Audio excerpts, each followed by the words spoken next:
तरफ से रसायन विज्ञान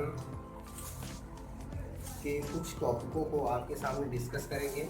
इससे पहले जो है मैं आप लोगों को जो कक्षा 12 में टॉपिक पढ़ने हैं उसके बारे में, और जो है कौन सी टॉपिक कितनी इकाई के कितने नंबर के हैं उनको हम आपको बताते हैं। जैसे सबसे पहली टॉपिक है ठोस अवस्था।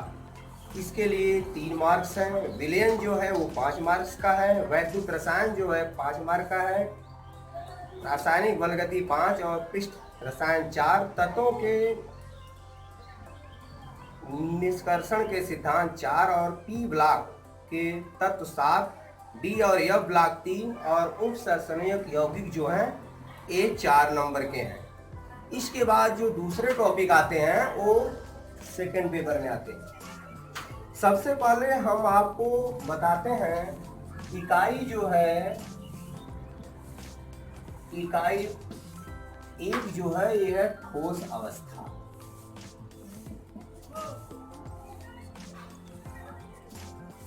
ठोस अवस्था जो है इसे हम लोग पढ़ चुके हैं क्लास 9 में, लेकिन जो है आज आपको डिस्कस कर दिया जाता है। जब यह आ गया है तो ठोस किसे कहते हैं?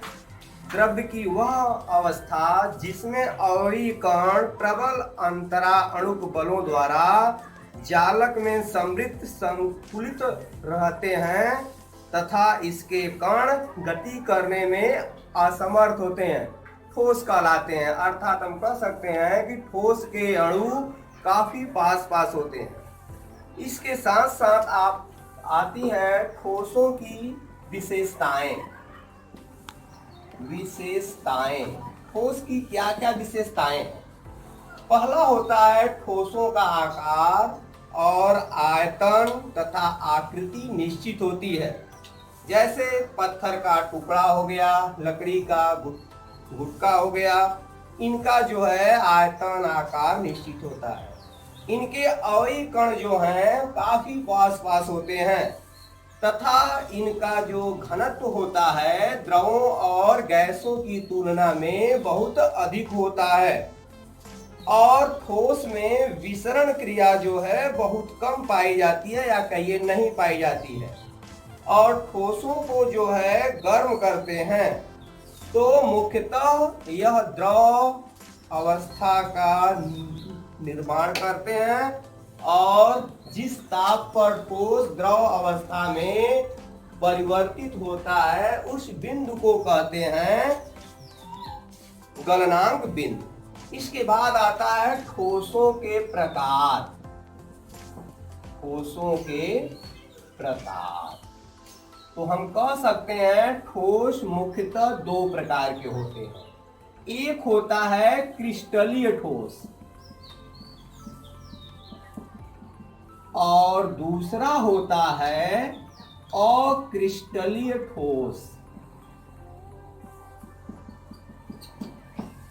ठोस मुख्यतः 2 प्रकार के होते हैं और एक होता है क्रिस्टलीय ठोस और दूसरा होता है अक्रिस्टलीय ठोस। क्रिस्टलीय ठोस किसे कहेंगे भाई?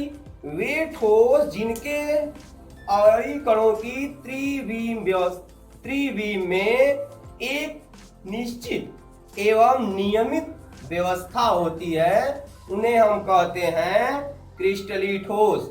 अर्थात कह सकते हैं इनमें अवयवी कणों की दीर्घपराशी व्यवस्था होती है।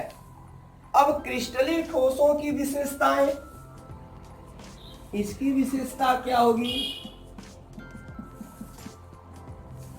इनकी विशेषताएं होगी कि इनकी आकृति निश्चित होगी, इनके अवयवी कण जो हैं निश्चित व्यवस्था में होंगे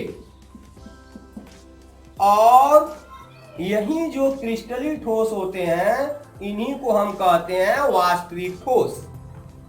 और इनके गलनांक जो होते हैं निश्चित होते हैं और इनकी जो प्रकृति होती है वह विषम दैशिक प्रकृति होती है। विषम दैशिक प्रकृति को हम इस तरह से देख सकते हैं, जैसे ये क्रिस्टल है NaCl का, तो इसे समझने के लिए हम इन्हें इस तरह से अगर लिखें,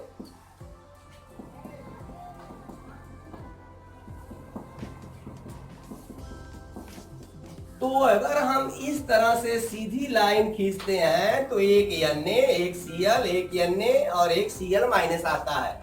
लेकिन यदि हम इस तरह से क्रॉस करके देखते हैं तो इस लाइन के ऊपर Na प्लस आयन आता है और इसके नीचे जो आता है वह Cl माइनस आयन आता है। इसी को हम लोग कहते हैं विषम दैशिक प्रकृति।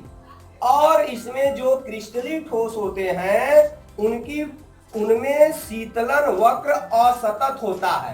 असतत का मतलब होता है वह लगातार नहीं होगा। जैसे यदि हम ताप और समय के बीच में ग्राफ खींचते हैं तो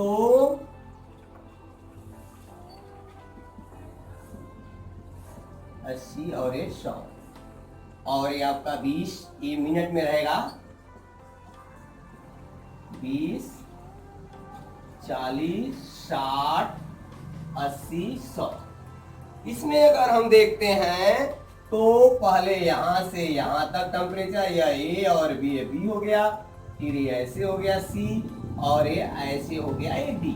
अब ये देखिए यह एक सतत रेखा नहीं है, इसी को कहते हैं असतत। और क्रिस्टलीय ठोस जो होते हैं अधिकांशतः ठोस होते हैं। जैसे आप जैसे कॉपर हो गया, सिल्वर हो गया, आयरन हो गया और साधारण लवण जैसे NaCl और आपका जिंक सल्फाइड तथा शक्कर आदि ये जो होते हैं एक क्रिस्टलीय ठोस। इसके बाद हम दूसरे नंबर पर आते हैं अक्रिस्टलीय ठोस। अक्रिस्टलीय ठोस जो होता है क्रिस्टलीय ठोस का जस्ट उल्टा होता है। अर्थात कह सकते हैं वे ठोस जिनमें अवयवी कणों की कोई निश्चित व्यवस्था नहीं होती, अर्थात अवयवी कणों की लघु पराशी व्यवस्था पाई जाती है, उसे हम कहते हैं अक्रिस्टलीय ठोस। अक्रिस्टलीय ठोसों की क्या विशेषताएं हैं? पहला तो है इनकी कोई निश्चित आकृति नहीं होती। दूसरी, इन ठोसों की अनियमित व्यवस्था होती है। तीसरा, इनके गलनांक अनिश्चित होते हैं या कहिए निश्चित नहीं होते। शीतलन वक्र इसमें सतत होता है। अगर वहीं हम वक्र जो है समय और इधर ताप के बीच में खींचें तो ये वक्र जो आता है सतत आता है।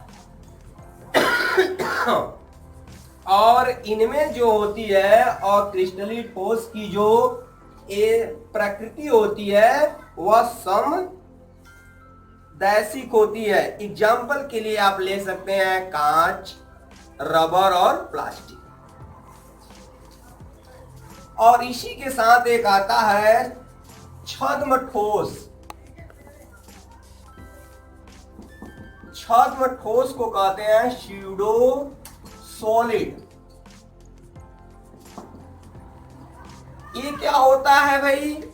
यह जो छद्म सॉलिड होता है यह होता है अक्रिस्टलीय ठोस। एक प्रकार के अशीतित द्रव होते हैं, अर्थात यह ठोस द्रवों की तरह धीरे धीरे प्रवाह करने की प्रवृत्ति रखते हैं, अर्थात इन्हें कहते हैं छद्म ठोस।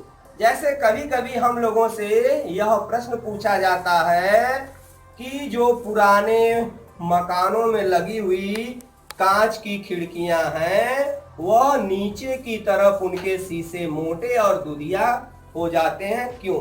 इसका उत्तर है कि कांच एक छद्म ठोस होता है, अर्थात गुरुत्वाकर्षण के प्रभाव के कारण धीरे धीरे वह नीचे की ओर बहता जाता है, अतः वह नीचे की ओर थोड़ा मोटा और दुधिया हो जाता है।